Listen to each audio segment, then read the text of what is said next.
Het jy al ooit gewonder hoe suksesvolle projekte op koers bly?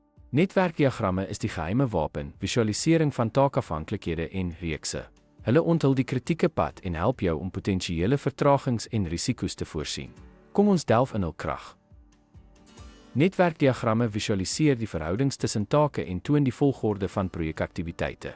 Gereedskap maak dit maklik om netwerkdiagramme gedurende die projeklewensiklus te skep en te wysig. 'n Goed ontwerpte netwerkdiagram beklemtoon taakafhanklikhede en die kritieke pad. Hierdie diagramme help om potensiële vertragings en risiko's in die projekskedule te identifiseer.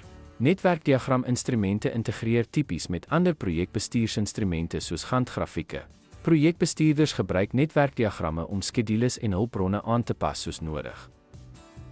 Ten slotte, netwerkdiagram-instrumente is noodsaaklik vir die visualisering van afhanklikhede en die bestuur van projektydlyne. Hulle help verseker dat die projek op koers bly deur die kritieke pad te identifiseer. Dankie dat u by ons aangesluit het.